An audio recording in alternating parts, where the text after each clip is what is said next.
2024년 가을 경기도 파주에 위치한 제24사단 본부대대는 평소와 다름없이 조용했습니다. 하지만 그 조용함 속에는 누구도 쉽게 말하지 못하는 불편한 진실이 숨어 있었어요.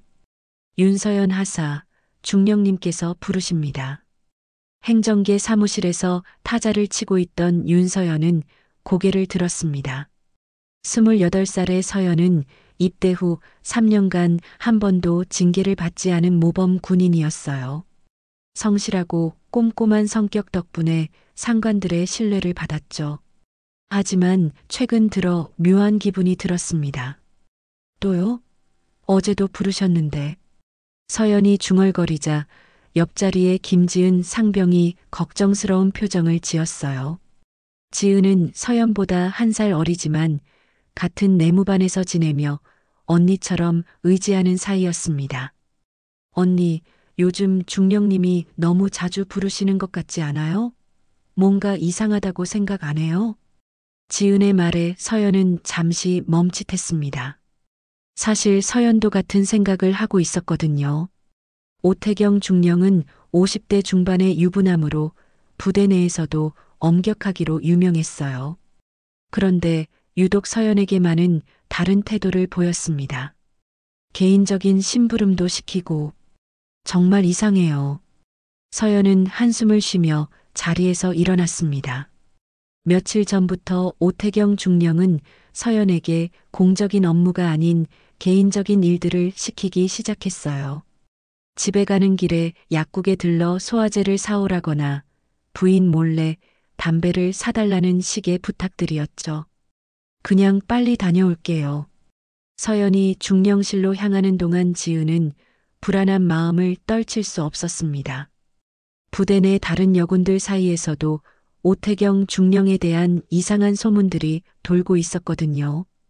특히 전에 있던 여군 몇 명이 갑자기 전출을 가거나 전역을 했다는 이야기가 있었어요.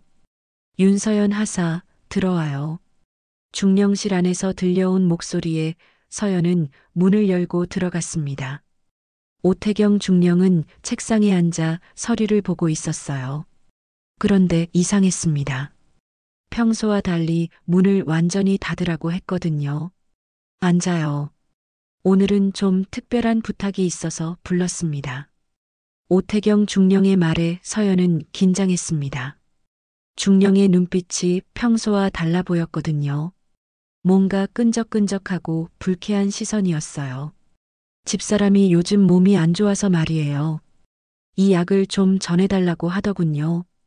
중령은 책상 서랍에서 작은 봉지를 꺼내 서연에게 내밀었습니다. 하지만 서연은 그 봉지를 받으면서 이상한 느낌을 받았어요. 일반적인 약봉지 같지 않았거든요. 중령님, 이건 무슨 약인가요? 서연의 질문에 오태경 중령은 잠시 당황하는 듯 했습니다. 그러더니 곧 웃으며 말했어요. 그냥 영양제 같은 거예요. 집사람이 워낙 예민해서 내가 직접 주면 안 받으니까 말이에요. 뭔가 이상했습니다. 서연은 직감적으로 느꼈어요. 이 약을 부인에게 전해달라는 것이 아니라 자신에게 먹이려는 것 같다는 생각이 들었거든요. 특히 중령의 눈빛이 너무 이상했어요. 알겠습니다. 그럼 이만. 서연이 일어서려는 순간 중령이 갑자기 서연의 손목을 잡았습니다. 잠깐 서연 씨, 요즘 많이 힘들어 보이는데 이 약 하나만 먹고 가요. 기운이 날 거예요. 그 순간 서연은 확신했습니다. 이 사람이 자신에게 무언가를 하려고 한다는 것을요. 서연은 재빨리 손을 뿌리치고 문 쪽으로 몸을 돌렸어요. 죄송합니다. 급한 업무가 있어서. 서연은 서둘러 중령실을 나왔습니다. 심장이 쿵쿵 뛰었어요. 뭔가 큰일이 일어날 것 같은 불안감이 온몸을 감쌌습니다. 그로부터 사흘 후 서연은 야간 보초 근무에 배치되었습니다. 하지만 이상한 점이 있었어요.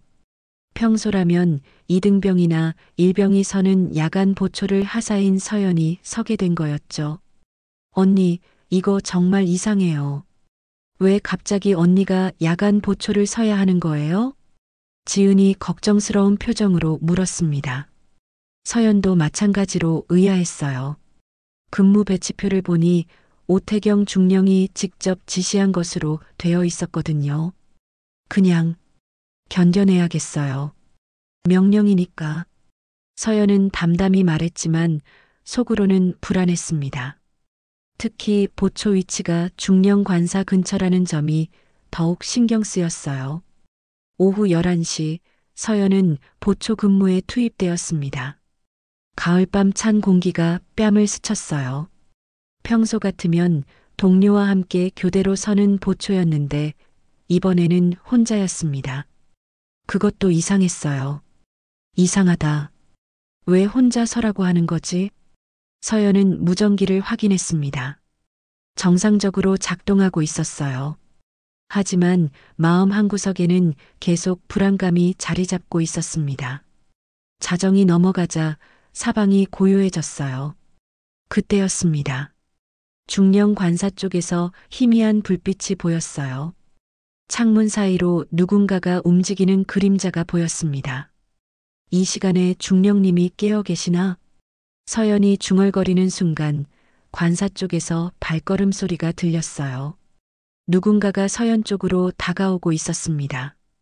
서연은 긴장하며 무전기에 손을 올렸어요. 윤서연 하사, 잠깐 이리 와봐요. 오태경 중령의 목소리였습니다. 서연은 몸이 굳었어요. 보초 근무 중에 자리를 이탈하라는 명령이었거든요. 이건 명백히 규정 위반이었어요. 중령님, 저는 지금 보초 근무 중입니다. 서연이 대답하자 오태경 중령이 더 가까이 다가왔어요. 어둠 속에서도 그의 표정이 이상하다는 것을 알 수 있었습니다. 명령이야. 잠깐만 관사로 와봐요. 긴급한 일이 있어서 그래요. 서연은 거부하고 싶었지만 계급 사회인 군대에서 상급자의 명령을 거역하기는 어려웠어요. 하지만 본능적으로 위험을 느꼈습니다. 무전으로 먼저 보고를 드리겠습니다. 서연이 무전기에 손을 대는 순간 오태경 중령이 갑자기 서연의 손목을 잡았어요. 그럴 필요 없어요. 금방 끝날 일이니까. 중령의 힘이 생각보다 강했어요. 서연은 저항하려 했지만 체격 차이가 컸습니다. 그때 서연은 중령의 손에서 이상한 냄새를 맡았어요. 며칠 전에 받았던 그 약 봉지에서 나던 냄새와 비슷했습니다. 중령님, 놓아주세요. 서연이 소리를 지르려는 순간 중령이 서연의 입을 막았어요. 그리고 무언가를 서연의 코에 대었습니다. 달콤하면서도 역한 냄새가 났어요. 조용히 해요. 아무도 다치지 않게 하려면. 서연은 점점 의식이 흐려지는 것을 느꼈어요. 마지막으로 기억나는 것은 중령 관사 쪽으로 끌려가는 자신의 모습이었습니다. 새벽 4시 교대 근무자가 도착했을 때 보초 자리에는 아무도 없었어요. 서연의 무전기만 땅에 떨어져 있었습니다. 윤서연 하사가 어디 갔지? 교대 근무자가 당황하며 주변을 살펴봤지만 서연은 보이지 않았어요. 급히 상부에 보고가 들어갔습니다. 보초 근무자 윤서연 하사가 실종되었습니다. 부대 전체가 발칵 뒤집혔어요. 지은은 이 소식을 듣자마자 불길한 예감에 사로잡혔습니다. 언니가 사라졌다고요? 지은은 즉시 중대장에게 달려갔어요. 평소 서연이 오태경 중령 때문에 불안해했다는 것을 알고 있었거든요. 중대장님, 윤서연 하사가 요즘 오태경 중령님 때문에 많이 고민하고 있었습니다. 혹시? 하지만 중대장은 지은의 말을 끊었어요. 함부로 추측하지 마라. 지금은 수색이 우선이다. 새벽 5시 부대 전체가 수색에 나섰습니다. 그런데 놀라운 일이 일어났어요. 오태경 중령이 자신의 관사에서 서연을 발견했다고 신고한 거였어요. 윤서연 하사를 우리 관사 현관에서 발견했습니다. 의식을 잃은 상태입니다. 구급차가 도착했을 때 서연은 여전히 의식이 없었어요. 옷은 흐트러져 있었고 얼굴에는 멍 자국이 있었습니다. 도대체 무슨 일이 일어난 거야? 지은이 울먹이며 구급차를 따라가려 했지만 막혔어요. 그때 오태경 중령이 담담한 표정으로 말했습니다. 아마 스트레스 때문인 것 같아요. 갑자기 우리 집 문을 두드리더니 그대로 쓰러졌습니다. 하지만 지은은 그 말을 믿을 수 없었어요. 뭔가 숨겨진 진실이 있다는 확신이 들었습니다. 서연이 군 병원으로 이송된 후 사흘째, 지은은 서연의 개인 물품을 정리하고 있었습니다. 내무반 생활관에서 서연의 침대 주변을 정리하는데 베개 밑에서 이상한 것이 만져졌어요. 이게 뭐지? 지은이 조심스럽게 꺼낸 것은 서연의 휴대폰이었습니다. 평소 서연이 항상 몸에 지니고 다니던 폰이 왜 여기에 있는지 의아했어요. 더 놀라운 것은 폰이 녹음 상태로 되어 있다는 점이었습니다. 언니가 뭔가 준비하고 있었나? 지은은 떨리는 손으로 녹음 파일을 확인했어요. 최근 며칠간의 녹음이 여러 개 저장되어 있었습니다. 첫 번째 파일을 재생하자 서연의 목소리가 들렸어요. 2024년 11월 14일. 오태경 중령님이 또 이상한 부탁을 하셨어요. 약을 먹으라고 하는데 정말 이상해요. 혹시 모르니까 이렇게 녹음해 둡니다. 지은은 숨을 죽이며 계속 들었어요. 다음 파일에서는 더 충격적인 내용이 나왔습니다. 오늘 중령님이 저를 관사로 부르려고 했어요. 거절했는데 표정이 너무 무서웠어요. 지은이한테 말하고 싶지만 혹시 지은이까지 위험해질까봐 걱정돼요. 지은의 눈에서 눈물이 흘렀어요. 언니가 혼자서 이런 고민을 하고 있었다는 것이 너무 마음 아팠거든요. 마지막 파일을 재생하자 더욱 충격적인 내용이 나왔습니다. 야간 보초 근무 배치가 나왔어요. 이상해요. 왜 갑자기 저를? 그것도 중령 관사 근처에서 뭔가 일어날 것 같은 불안한 느낌이 들어요. 만약 제게 무슨 일이 생기면 이 녹음을 꼭 들어보세요. 파일이 끝나자 지은은 온몸이 떨렸어요. 서연이 이미 위험을 예감하고 있었다는 것을 알 수 있었거든요. 그때 지은은 서연의 침대 매트리스 사이에서 또 다른 것을 발견했습니다. 작은 수첩이었어요. 서연이 평소 일기를 쓰던 것 같았는데 최근 며칠간의 기록이 남아 있었습니다. 11월 12일 중령님의 심부름이 점점 이상해지고 있다. 오늘은 아예 약을 먹으라고 했다. 무슨 약인지 모르겠지만 절대 먹으면 안 될 것 같다. 11월 13일 다른 여군들에게 물어보니 예전에도 비슷한 일이 있었다고 한다. 최상병이 갑자기 전출 간 것도 이 때문이었을까? 11월 14일 내일 야간 보초다. 너무 무섭다. 혹시 모르니까 지은이한테 편지를 써둬야겠다. 마지막 페이지를 넘기자 지은은 깜짝 놀랐어요. 자신에게 쓴 편지가 있었거든요. 지은아, 이 편지를 읽고 있다는 것은 내게 무슨 일이 생겼다는 뜻이겠지? 미안해. 너한테 말하지 못해서. 하지만 너까지 위험해질까봐 걱정됐어. 만약 내가 돌아오지 못하면 이 수첩과 녹음을 꼭 헌병대에 신고해줘. 중령님이 하는 일이 정말 이상해. 나 말고도 다른 여군들이 피해를 당할 수 있어. 지은은 편지를 읽으며 울음을 터뜨렸어요. 그리고 동시에 분노가 치밀어 올랐습니다. 언니를 이런 상황에 빠뜨린 오태경 중령이 용서할 수 없었어요. 그때 내무반 문이 열리며 중대장이 들어왔습니다. 김지은 상병, 뭐 하는 거야? 지은은 재빨리 수첩과 휴대폰을 숨겼어요. 중대장의 표정이 평소와 달라 보였거든요. 윤서연 하사 개인 물품 정리하고 있습니다. 그래, 그런데 말이야. 중대장이 주변을 둘러보며 말했어요. 윤서연 하사 건은 더 이상 언급하지 마라. 상부에서 조용히 처리하라는 지시가 내려왔다. 네, 그게 무슨 말씀이세요? 윤서연 하사가 정신적으로 불안정한 상태라고 군 의료진에서 진단했어. 곧 의병제대 처리될 예정이다. 지은은 믿을 수 없었어요. 언니가 정신적으로 불안정하다니, 그것도 의병제대라니요. 중대장님, 그건 말이 안 됩니다. 윤서연 하사는 정상이었어요. 뭔가 다른 이유가. 그만해. 이미 결정된 일이야. 너도 함부로 추측하지 말고 조용히 해. 중대장이 나간 후 지은은 더욱 확신했어요. 분명히 윗선에서 이 사건을 덮으려고 한다는 것을요. 그때 지은의 휴대폰이 울렸습니다. 모르는 번호였어요. 여보세요? 혹시 김지은 상병이세요? 저는 이소영이라고 합니다. 과거 이 부대에서 간호장교로 근무했었어요. 지은은 깜짝 놀랐어요. 갑자기 낯선 사람이 전화를 한 것도 이상했지만 간호장교였다는 말이 더 신경 쓰였거든요. 어떻게 제 번호를? 윤서연 하사 사건 때문에 연락드렸어요. 저도 예전에 같은 일을 당했거든요. 오태경 중령 때문에 말이에요. 지은은 심장이 쿵쿵 뛰는 것을 느꼈어요.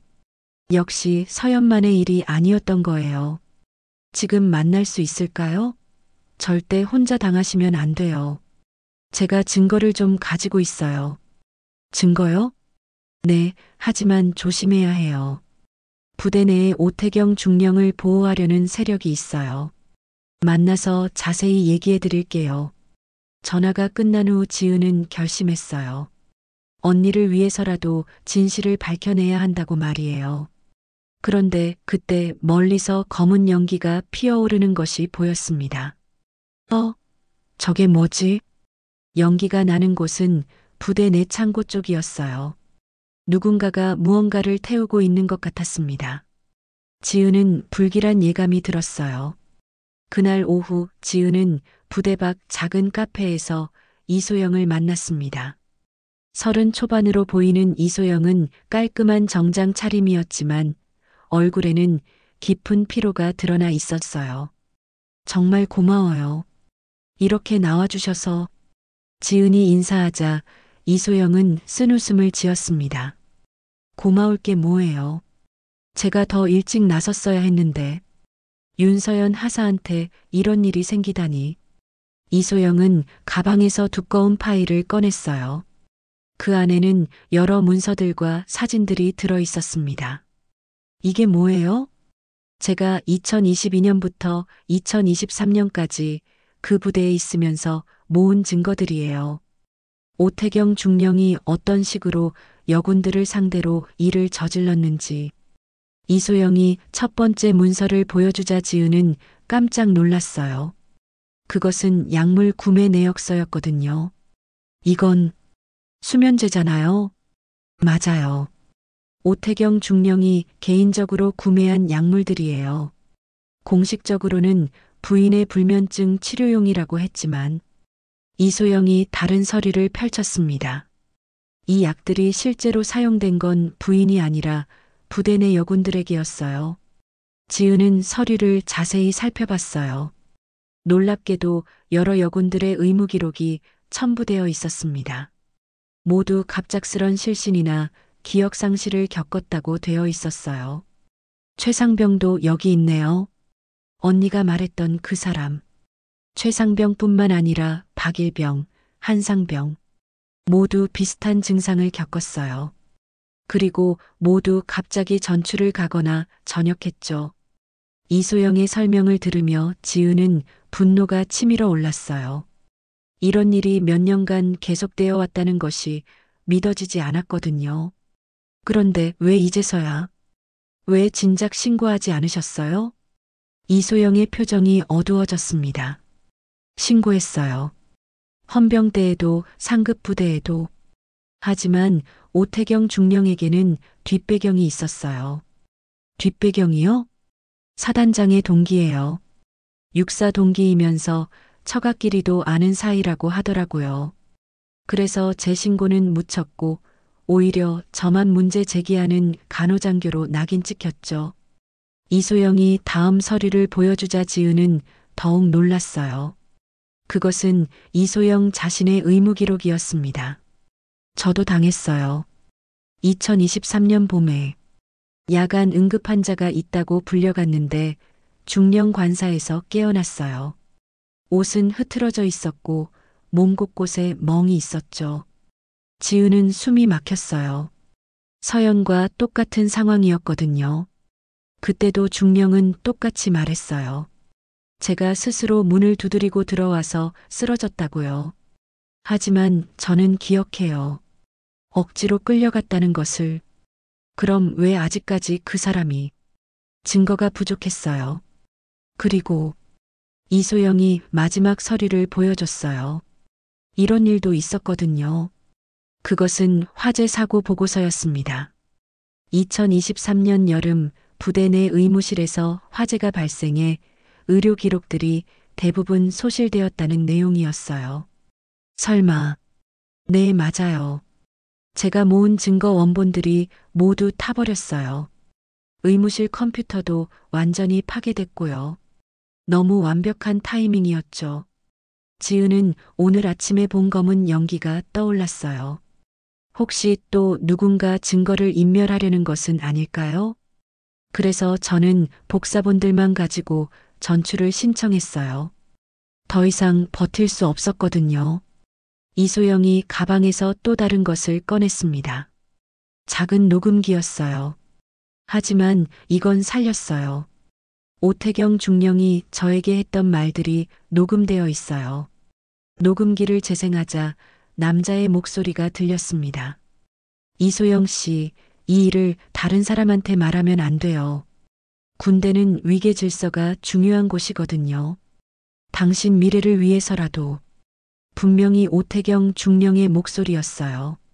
계속 들어보니 더욱 충격적인 내용이 나왔습니다. 어차피 누가 믿겠어요? 여군이 남자 상관을 무고한다고 생각할 테니까. 오히려 당신만 손해예요. 지은은 분노로 온몸이 떨렸어요. 이런 파렴치한 일이 버젓이 일어나고 있었다는 것이 믿어지지 않았거든요. 지금이라도 늦지 않았어요. 윤서연 하사 사건과 제 사건을 연결해서 다시 신고하는 거예요. 하지만 또 묻히면 어떡해요? 이소영이 결연한 표정을 지었습니다. 이번에는 달라요. 제가 민간에서 알게 된 기자 친구가 있어요. 군 내부 고발 전문으로 취재하는 사람이죠. 그때 지은의 휴대폰이 울렸어요. 부대에서 온 전화였습니다. 김지은 상병, 지금 어디 있어? 당장 부대로 복귀해. 중대장의 목소리였는데 평소보다 더 엄한 톤이었어요. 무슨 일이세요? 묻지 말고 당장 와. 그리고 윤서연 하사 개인 물품 중에 혹시 가져간 게 있으면 모두 반납해. 전화가 끊어지자 이소영이 걱정스러운 표정을 지었어요. 들켰나 봐요. 조심해야 해요. 어떻게 해야 하죠? 일단 들키지 않게 증거들을 숨기세요. 그리고 절대 혼자 행동하지 마세요. 오태경 중령은 자신을 보호하기 위해서라면 뭐든지 할 수 있는 사람이에요. 지은이 일어서려는 순간 이소영이 지은의 손을 잡았습니다. 지은 씨, 정말 조심하세요. 이 사람들은 우리가 생각하는 것보다 훨씬 치밀하고 위험해요. 윤서연 하사처럼 되고 싶지 않으면. 지은이 부대로 돌아오자마자 이상한 분위기를 느꼈습니다. 평소보다 조용했고 동료들의 시선이 어색했어요. 내무반으로 들어가려는데 중대장이 기다리고 있었습니다. 김지은 상병, 잠깐 얘기 좀 하자. 중대장의 표정이 심각했어요. 뭔가 큰일이 일어났다는 것을 직감할 수 있었습니다. 윤서연 하사 개인 물품 중에서 가져간 거 있지? 모두 내놔. 가져간 게 없는데요. 거짓말 하지 마. 이미 다 알고 있어. CCTV에도 나왔고. 지은은 당황했어요. 설마 서연의 휴대폰과 수첩을 가져간 것이 발각된 걸까요? 정말 모르겠습니다. 그때 내무반 문이 열리며 몇 명의 헌병이 들어왔어요. 그들은 지은의 침대와 사물함을 뒤지기 시작했습니다. 뭐 하는 거예요? 영장도 없이. 상급자 명령이야. 가만히 서 있어. 헌병들이 지은의 사물함을 뒤지는 동안 지은은 식은땀을 흘렸어요. 다행히 서연의 휴대폰과 수첩은 이소영과 만나기 전에 다른 곳에 숨겨놨거든요. 이상하네. 분명히 있을 텐데. 헌병 중 한 명이 중얼거렸어요. 그때 중대장이 지은에게 다가왔습니다. 김지은 상병, 마지막으로 묻는다. 윤서연 하사가 남긴 것 중에 가져간 게 정말 없나? 정말 없습니다. 중대장의 표정이 더욱 어두워졌어요. 그러더니 갑자기 폭탄 선언을 했습니다. 그럼 이건 어떻게 설명할 거야? 중대장이 보여준 것은 지은이 오늘 오후 부대 밖에서 이소영과 만나는 CCTV 사진이었어요. 이 사람이 누군지 알고 있지? 이소영 전 간호장교야. 부대 기밀을 유출하려다가 전출당한 문제 인물이고, 지은은 아무 말도 할 수 없었어요. 모든 것이 들통난 거였습니다. 너도 이제 똑같은 길을 걷게 될 것 같은데? 그때 내무반 밖에서 소란스러운 소리가 들렸어요. 누군가 울부짖는 소리였습니다. 내 딸을 돌려줘. 내 딸이 뭘 잘못했다고. 서연의 어머니 목소리였어요. 지은은 뛰어나가려 했지만 헌병이 막았습니다. 안 돼요. 서연이 어머니시잖아요. 밖에서는 서연의 어머니가 중령실 앞에서 항의하고 있었어요. 50대 중반의 수척한 여인이 눈물을 흘리며 소리치고 있었습니다. 제발 한 번만 만나게 해주세요. 내 딸이 정신병자가 아니에요. 그런데 놀라운 것은 오태경 중령의 반응이었어요. 전혀 당황하지 않고 오히려 동정하는 척하고 있었거든요. 어머님, 저도 마음이 아픕니다. 하지만 의료진의 진단이 거짓말이에요. 내 딸은 멀쩡했어요. 서연의 어머니가 울부짖자 주변 군인들이 모여들었어요. 그런데 이상한 것은 아무도 어머니 편을 들지 않는다는 점이었습니다. 어머님, 진정하세요. 이렇게 하시면 윤서연 하사한테도 좋지 않아요. 중대장이 나서서 서연의 어머니를 달래려 했지만 소용없었어요. 좋지 않다고요? 이미 내 딸이 정신병원에 갇혀 있는데 더 나빠질 게 뭐가 있어요? 그때 지은은 충격적인 사실을 알게 되었어요. 서연이 일반 군 병원이 아니라 정신병원에 입원했다는 것이었습니다. 정신병원이라니. 그럴 리가 없어.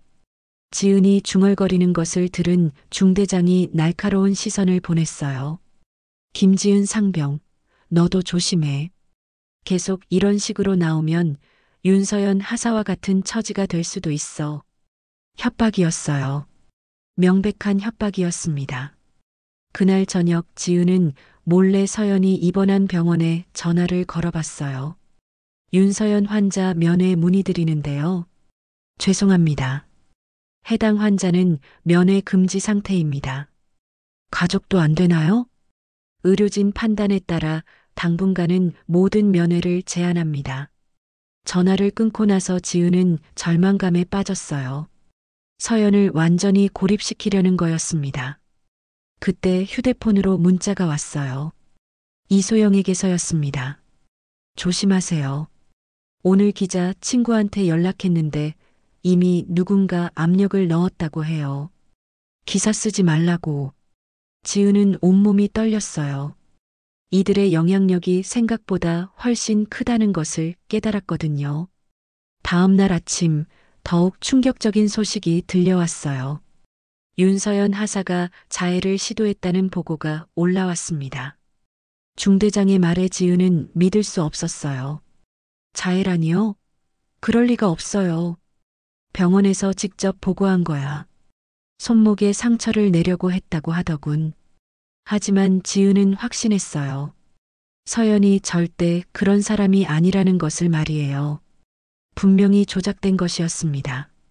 이제 의병제대가 아니라 정신과 치료를 받으면서 강제 전역 처리될 예정이야. 그때 갑자기 부대 방송이 나왔어요. 전 장병은 주목하십시오.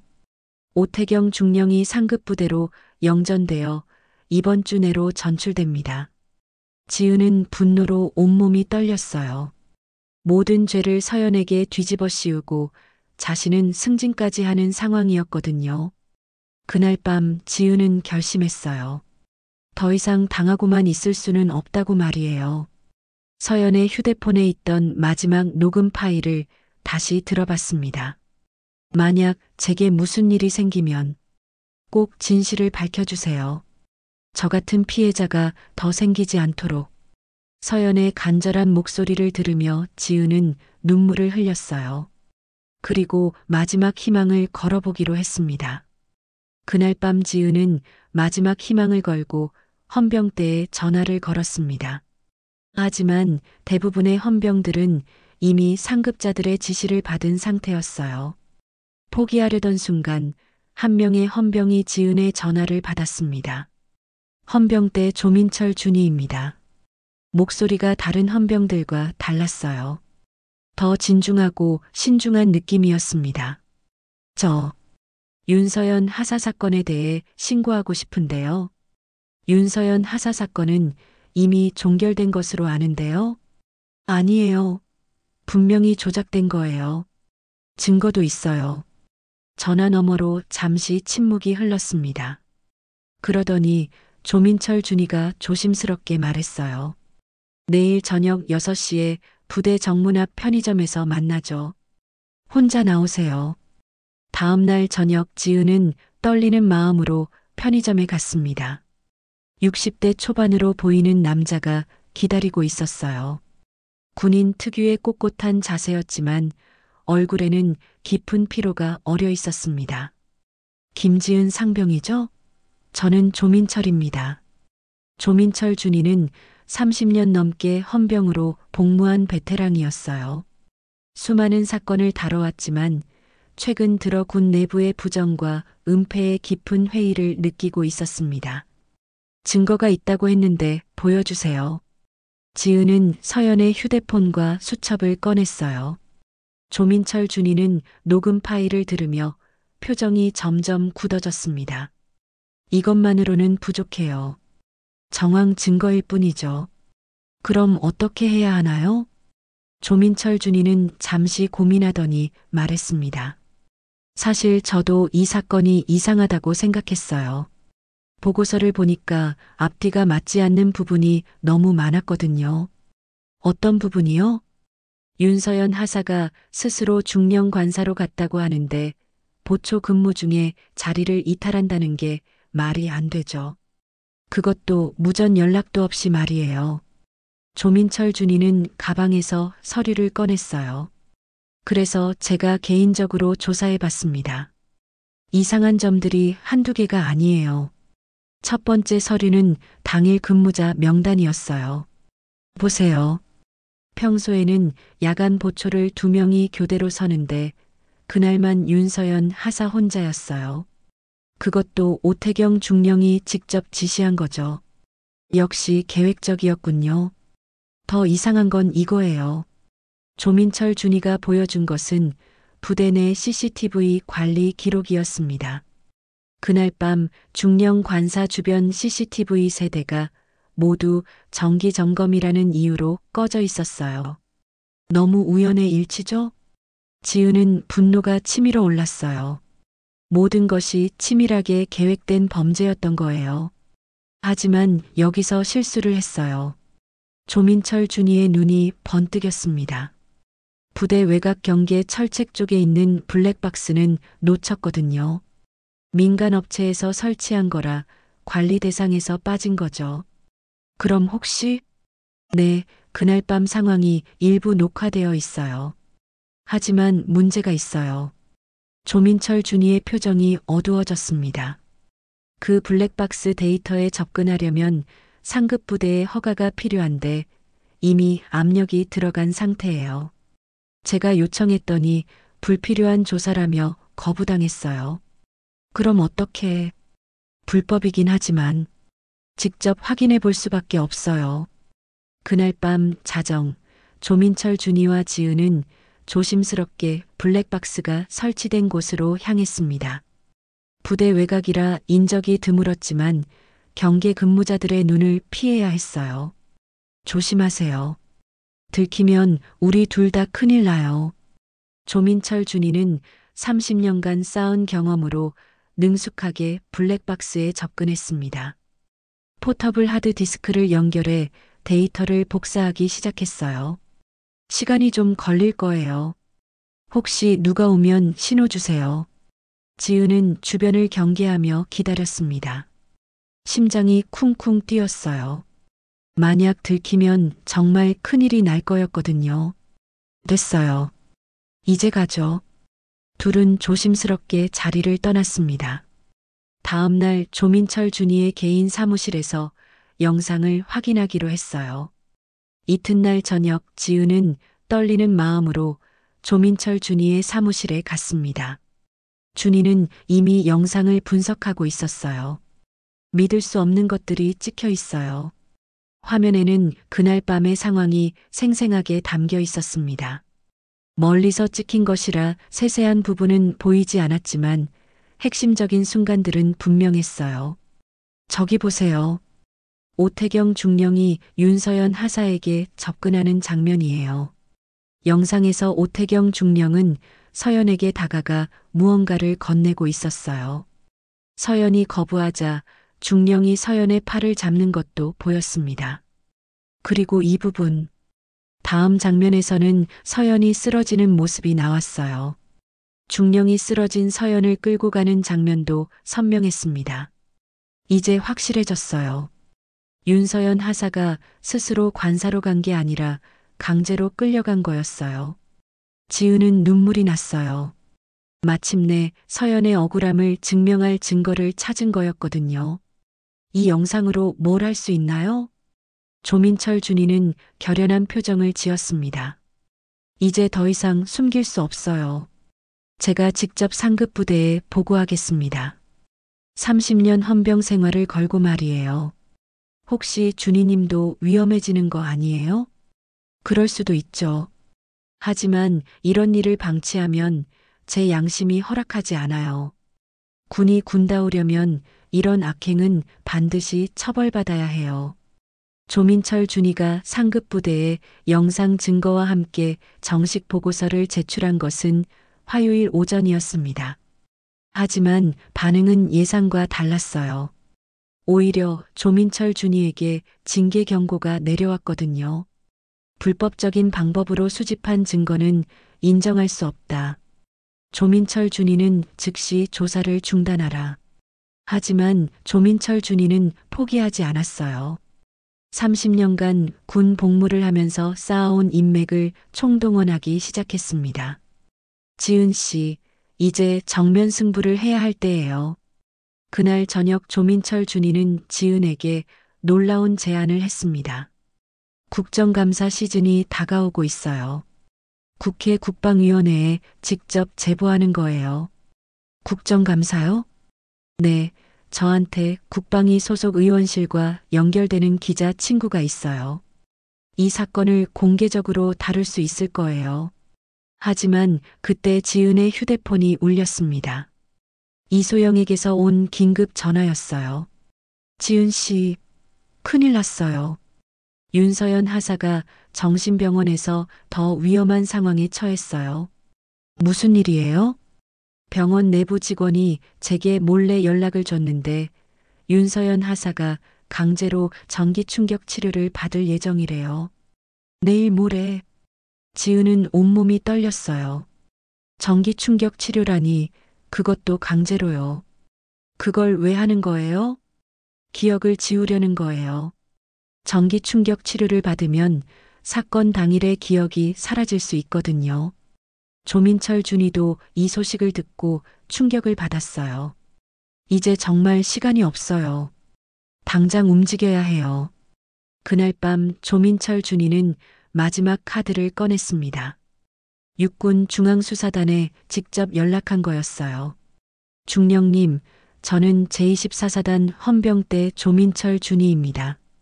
긴급히 보고드릴 일이 있습니다. 상대는 육군 중앙수사단 김대호 중령이었어요. 조민철 준이와는 육군대학교 동기였습니다. 민철아, 무슨 일이야? 이 시간에. 대호야, 정말 큰일이야. 우리 부대에서 성범죄 은폐 사건이 일어나고 있어. 김대호 중령은 조민철 준이의 진중한 목소리를 듣고 상황의 심각성을 깨달았어요. 증거가 있나? 영상 증거까지 있어. 그런데 피해자가 지금 강제로 전기 충격 치료를 받을 위험에 처해 있어. 시간이 없어. 다음 날 새벽 놀라운 일이 일어났습니다. 육군 중앙수사단 수사관들이 갑자기 부대에 나타난 거였어요. 긴급 수사령에 의해 오태경 중령을 긴급 체포합니다. 오태경 중령은 전출 준비를 하고 있던 중이었는데 갑작스러운 체포에 당황했어요. 무슨 소리입니까? 저는 곧 전출인데. 윤서연 하사 성폭행 및 증거인멸 혐의입니다. 동시에 수사관들은 중령 관사와 중령실을 압수수색했어요. 그곳에서 놀라운 증거들이 발견되었습니다. 서연이 그날 밤 입었던 군복 일부가 중령 관사 세탁기에서 나왔어요. 그리고 중령이 사용한 수면제도 발견되었습니다. 이건 제가 한 게 아니에요. 오태경 중령이 변명했지만 증거는 명백했어요. 특히 조민철 준이가 제공한 블랙박스 영상은 결정적이었습니다. 한편 정신병원에서도 극적인 일이 벌어졌습니다. 전기 충격 치료를 받기 직전이던 서연이 갑자기 구출된 거였어요. 윤서연 하사, 괜찮습니까? 군 수사관이 서연을 보호하며 물었어요. 서연은 며칠간의 억압 속에서도 또렷한 의식을 유지하고 있었습니다. 저는 멀쩡해요. 정신병이 아니에요. 알고 있습니다. 모든 것이 조작이었어요. 서연은 눈물을 흘렸어요. 마침내 자신의 억울함이 풀리는 순간이었거든요. 그날 오후 지은은 군 병원에서 서연과 재회했습니다. 언니, 지은아, 고마워. 내가 아니었으면. 두 사람은 눈물을 흘리며 포옹했어요. 조민철 준이도 함께 있었습니다. 윤서연 하사, 용기 있게 증거를 남겨둬서 고마워요. 그 녹음과 수첩이 없었다면 진실을 밝힐 수 없었을 거예요. 조민철 준이님께 더 감사해요. 준이님이 아니었으면. 조민철 준이는 뿌듯한 표정을 지었어요. 이게 제 할 일이었어요. 군이 군다우려면 이런 악행은 반드시 처벌받아야 하니까요. 그때 병실 문이 열리며 서연의 어머니가 들어왔어요. 서연아, 내 딸. 어머니와 딸의 재회는 감동적이었어요. 어머니는 며칠간 딸을 만나지 못해 애태웠거든요. 어머니, 걱정 끼쳐드려서 죄송해요. 미안할 게 뭐가 있어. 우리 딸이 잘못한 게 없는데. 한편 부대에서는 대대적인 인사조치가 단행되었어요. 오태경 중령은 군법재판에 회부되었고 사건을 은폐하려 했던 상급자들도 모두 징계를 받았습니다. 이제 정말 끝난 건가요? 지은이 물어보자 조민철 준이가 고개를 끄덕였어요. 네, 이제 진짜 끝이에요. 오태경은 최소 10년은 감옥에서 썩을 거예요. 서연은 완전히 무혐의 판정을 받고 원대 복귀 명령을 받았어요. 억울하게 정신병자 취급을 받았던 것도 모두 무효가 되었습니다. 언니, 이제 정말 괜찮아진 거죠? 응, 이제 정말 괜찮아. 우리가 해냈어. 한 달 후 서연은 정식으로 부대에 복귀했습니다. 하지만 예전과는 모든 것이 달라져 있었어요. 오태경 중령은 군법재판에서 징역 12년을 선고받았고 사건을 은폐하려 했던 중대장과 대대장도 모두 좌천되었거든요. 윤서연 하사, 정말 고생 많았습니다. 새로 부임한 김정훈 중령이 서연을 따뜻하게 맞아주었어요. 그는 여군 인권 보호에 특별한 관심을 가진 인물이었습니다. 앞으로는 이런 일이 절대 일어나지 않도록 하겠습니다. 부대 분위기도 완전히 바뀌었어요. 동료 군인들이 서연을 영웅처럼 대했거든요. 특히 여군들은 서연에게 고마움을 표현했습니다. 언니 덕분에 우리도 안전해졌어요. 정말 용기 있게 싸워주셔서 감사해요. 하지만 서연에게는 아직 할 일이 남아 있었어요. 자신과 같은 피해를 당하는 여군들이 더 이상 생기지 않도록 시스템을 바꾸는 것이었습니다.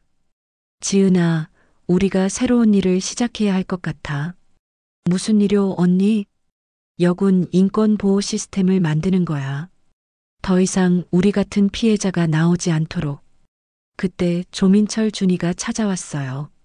그는 이번 사건으로 오히려 승진해서 소령이 되었습니다. 서연 씨, 좋은 소식이 있어요. 무슨 소식이에요? 국방부에서 군내 성범죄 예방을 위한 특별 태스크포스를 만들기로 했어요.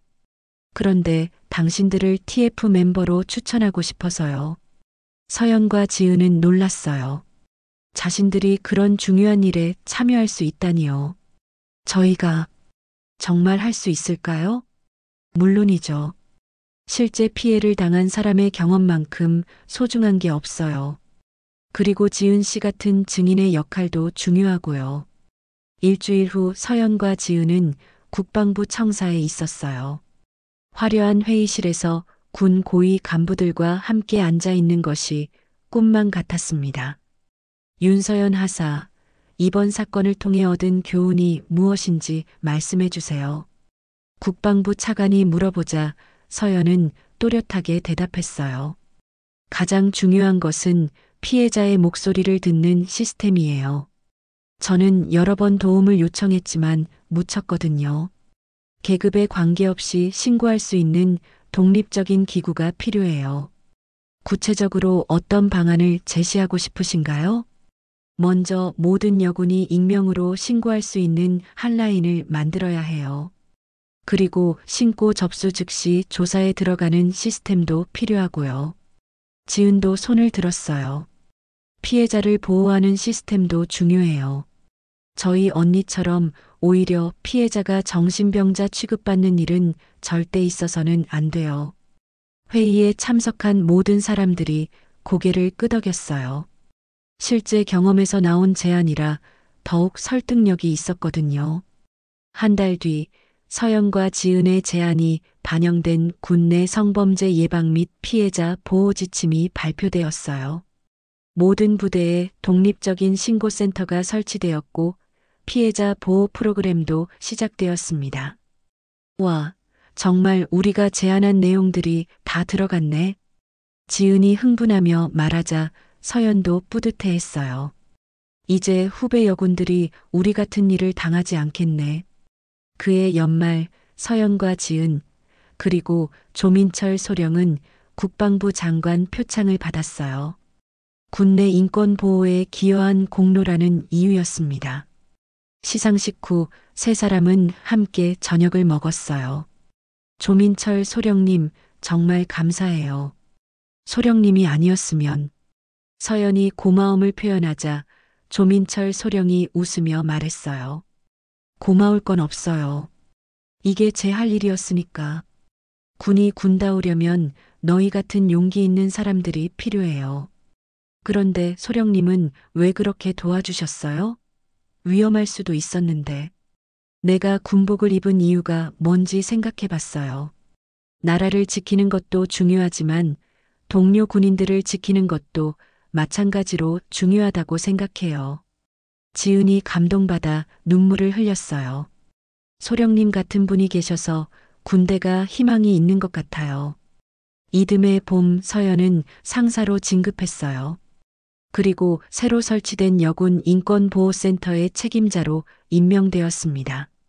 언니 축하해요. 이제 정말 대단한 사람이 되었네요. 지은아, 나 혼자 한 게 아니야. 우리가 함께 해낸 거야. 서연의 사무실에는 특별한 액자가 걸려 있었어요. 그 안에는 자신이 썼던 마지막 일기가 들어 있었습니다. 더 이상 우리 같은 피해자가 생기지 않도록. 그날 오후 서연에게 첫 번째 상담 신청이 들어왔어요. 다른 부대의 여군이었습니다. 선배님, 저도 비슷한 일을 당하고 있어요. 어떻게 해야 하죠? 서연은 따뜻한 미소를 지으며 대답했어요. 괜찮아요. 이제는 혼자가 아니에요. 우리가 함께 할게요. 그 순간 서연은 깨달았어요. 자신이 당한 고통이 헛되지 않았다는 것을요. 오히려 그 경험이 더 많은 사람들을 구하는 힘이 되었다는 것을 말이에요. 저녁 무렵 조민철 소령이 서연의 사무실을 찾아왔어요. 첫날 어때요? 벌써 상담 신청이 들어왔어요. 정말 필요한 일이었구나 싶어요. 그렇죠. 이제 시작이에요. 앞으로 더 많은 사람들을 구해야죠. 조민철 소령이 창밖을 바라보며 말했어요. 군이 정말 군다워지는 날이 올 거예요. 너희들 덕분에 말이야. 해가 지는 부대 안에서 서연과 지은, 그리고 조민철 소령은 함께 웃고 있었어요.